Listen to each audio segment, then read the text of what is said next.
Shine परिवार के आप सभी कस्टमर, सभी एसोसिएट, आप सभी को Rashid Naseem, chairman shine group का प्यार भरा नमस्कार। साथियों, कल आप सभी के सामने एक पोल सर्वे दिया गया था जिसमें एक सवाल था कि आप में से कितने लोग ऐसे हैं जो बगैर मुकदमे के कंपनी के साथ सेटलमेंट करना चाहते हैं। और सेटलमेंट से मतलब क्या है? आपका पैसा है, कंपनी आपका पैसा आपको दे सकती है, दैट्स इट। और इस काम में बाधक बनने वाले लोग, जिनका यह है कि मुकदमा लड़ करके कोर्ट से सेटलमेंट करना चाहते हैं, वो कितने लोग हैं? अब मुकदमा लड़ने की बात तब आती है जब कंपनी कोई चीज़ का विरोध कर रही हो, कोई चीज़ का एतराज़ कर रही हो।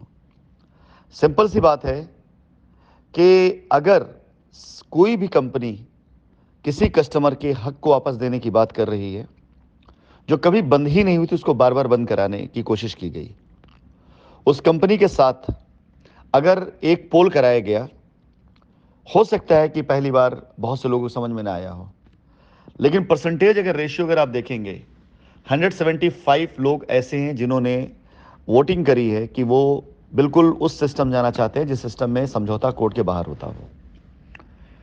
और 3 लोग ऐसे हैं जिनका परसेंटेज रेशियो तकरीबन 1.25% से भी कम बनता है। 3 लोग ऐसे हैं जिन्होंने ये वोटिंग डाली है कि हमें मुकदमा लड़ करके इसको ख़त्म करना है। हमें एतराज़ मुकदमे से नहीं है।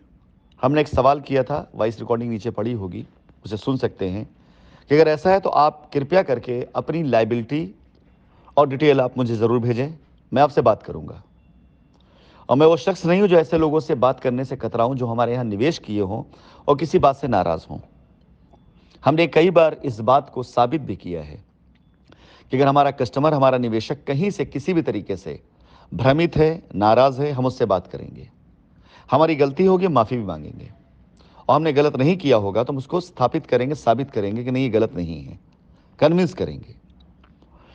लेकिन इन 3 के 3 लोगों में से किसी की भी ना कोई लायबिलिटी हमारे पास आई, ना कोई डिटेल आई, और ना अब तक मुझे ये पता कि ये कस्टमर हमारे हैं या नहीं हैं। मैंने अपनी रिकॉर्डिंग में भी कहा था कि अगर आप जवाब देंगे, अपना आप मैसेज करेंगे, अपनी डिटेल भेजेंगे, मैं आपसे बात करूंगा और उसे ग्रुप पे पोस्ट भी करूंगा। और अभी तक आपकी कोई भी लायबिलिटी या कोई भी रिप्लाई आपका ऐसा नहीं आया जिससे ये स्थापित होता हो कि आप मुकदमा क्यों लड़ना चाहते हैं।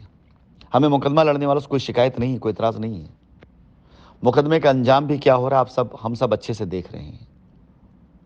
आज कस्टमर जो मुकदमे में गया है वो भी आज परेशान इस बात को लेकर के है कि हमारी ज़मीन होते हुए भी, पैसा होते हुए भी, कंपनी की नीयत होते हुए भी कंपनी मजबूर है, नहीं कर पा रही है। तो ये 1-2% लोग अगर ऐसे ही लोगों के बीच में रहते हुए उनको भ्रमित करते रहेंगे तो ये असर पड़ता है। कहा जाता है कि अगर पूरी पूरी बॉडी में पीड़ा है तो अगर एक टैबलेट आपको सही भी कर सकती है तो एक बूंद जहर भी आपको मार भी सकती है। तो अगर ये एक बूंद जहर जिन जिन लोगों के दिल दिमाग में चल रहा है, अगर ये चाहते हैं रास्ता मिलना, तो हम उनके साथ खड़े हैं।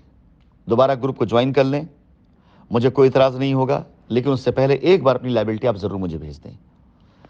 अन्यथा मुझे नहीं लगता कि ऐसे ग्रुप में ऐसे लोगों को रहने की कोई आवश्यकता है जो रास्ता चाहते ही नहीं, जो सिर्फ और सिर्फ रास्ता रोकना चाहते हैं।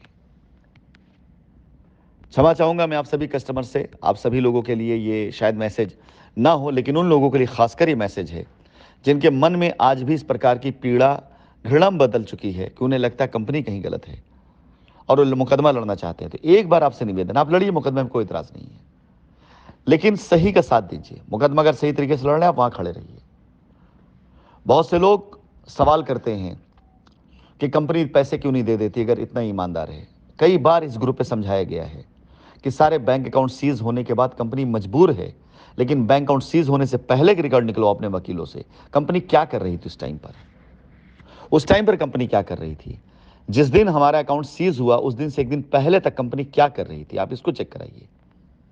आप बहुत ज्ञान देते हैं कि सारा डिटेल लोगों के पास मौजूद है, एजेंसी के पास मौजूद है। पूछिए एजेंसी से कि जिस दिन बैंक अकाउंट सीज हुआ है उससे एक दिन पहले तक और पिछले 30 दिन 40 दिन तक कंपनी ने क्या किया इन बैंक अकाउंटों से, किसे पैसा दिया है। आपको पता चल जाएगा कि कंपनी पैसा दे ही रही थी, जबरन बैंक अकाउंट को सीज कराया गया है।